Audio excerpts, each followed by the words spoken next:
Folks on the right have a lot to fight against. Our entire culture hates normalcy and loves stuff like this. But when right-wingers want to act like right-wingers, so often we encounter resistance from people who are supposed to be on our side. That brings us to this week's installment of Fear of the Week. This week's fear, conservatives. First up, we have Ted Cruz. After Uganda passed a law penalizing homosexual acts, Cruz took to Twitter. He said, "This Uganda law is horrific and wrong. Any law criminalizing homosexuality or imposing the death penalty for aggravated homosexuality is grotesque and an abomination. All civilized nations should join together in condemning this human rights abuse. #LGBTQ." Interesting that he used that word abomination, almost like he was quoting from something. One especially interesting part is that phrase aggravated homosexuality. It's a phrase from the Uganda law itself. And how does Uganda define the term? What are the human rights that Uganda is abusing? Here's the New York Times summary. The law also decrees the death penalty for anyone convicted of aggravated homosexuality, a term defined as acts of same-sex relations with children or disabled people, those carried out under threat or while someone is unconscious. Someone in Uganda wants to execute gay rapists, and Ted Cruz leaps into action. Here's a quick reminder for Cruz. The freedom to own land and raise your family is not on the same level as the freedom to sodomize the disabled. Some would say they're different. The left, of course, doesn't understand this. An article in Business Insider says, "The new legislation means gay people in Uganda could be sentenced to death for their sexuality." Someone should check the search history on some of the computers at Business Insider. The BBC also worried about the implications of this law. Uganda's progress in tackling HIV is in grave jeopardy after the president approved tough new anti-homosexuality legislation, the UN and US have warned.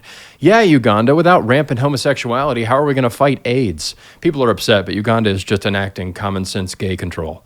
After lawyer Jenna Ellis pushed back on Cruz, he doubled down. "Jenna, not sure why you're defending this barbaric Ugandan law. It imposes life imprisonment for consenting adults who engage in gay sex. That's ridiculous. You or I may not agree with their choices, but consenting adults should not go to jail for what they do in their own bedrooms." Look at the room full of people who passed this bill. Ted Cruz sees a bunch of tyrants. I see a bunch of consenting adults. And why does Ted Cruz care what consenting lawmakers do in their own country? Russell Moore, the former director of the Southern Baptist Convention's Ethics and Religious Liberty Commission, also criticized the law. Yet again, the imperialist white man imposing his morality on the black man. Russell Moore is taking a stand against legal diversity. Speaking of diversity, Chick-fil-A has announced its hire of a VP of Diversity, Equity, and Inclusion. I knew they added Polynesian sauce to meet a quota.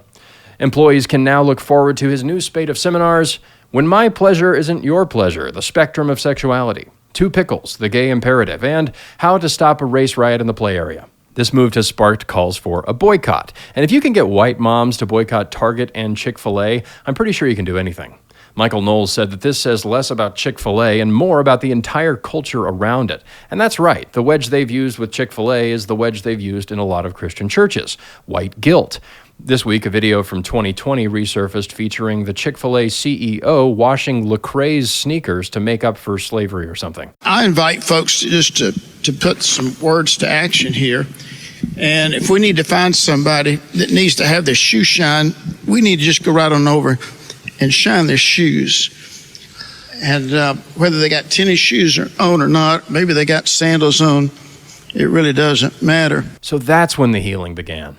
So we have Chick-fil-A, Ted Cruz, and Russell Moore all making sure that nobody thinks dangerous right-wing thoughts. Next up, Twitter. Daily Wire CEO Jeremy Boring revealed Thursday that Twitter canceled a deal with the company to stream its documentary, What is a Woman, for free on the social media platform due to misgendering, which they said violates their rules against hateful conduct. But remember, hatred is an emotion, and I'm pretty sure Matt Walsh doesn't have those. The specific crime: in the film, a father refers to his 14-year-old daughter as her, and a store owner uses the wrong pronoun in a confrontation with a transgender woman. Come on, it's 2023. Everybody knows you can't misgender your daughter or she might shoot up a school. Then you'd feel so guilty. Misgendering is the same thing that got Babylon Bee banned on Twitter, which was a big reason why Elon took over. Now maybe he'll have to clean house again. I know Elon doesn't call himself a conservative, but he's made a bunch of specific promises about free speech on Twitter. He even tweeted out the phrase, "What is a woman?" a while back. By the way, Elon, a woman is an adult human female like the one you hired to run Twitter. Might want to rethink that particular hire. In response, Elon said that this was all just a big mistake. But as Aaron McIntyre pointed out, all of these mistakes seem to go in one direction. Nobody's going to accidentally let Alex Jones back on. The Daily Wire went through with the premiere anyway, and Twitter went through with its throttling. Users weren't able to like, retweet, reply to, or share the documentary, and there was a little warning label at the bottom. Later on, this was all removed, and Elon retweeted the documentary with the comment, "Every parent should watch this." Good for him. And as of this recording, the original tweet has over 40 million views. All in all, I think this will serve as a good test case and might get rid of any Twitter staffers that aren't on board with allowing normalcy. Speaking of people who hate normalcy, Fox News. Workers from Fox News swooped in and dismantled Tucker Carlson's main recording studio just as he was preparing to take his show to Twitter, delaying the show for up to a month. It may be for the best. He'll be able to wait out the Daily Wire Twitter storm. For now, he'll have to do all his misgendering in private. Now, Tucker, along with a 3-man construction crew, are working to rebuild the studio.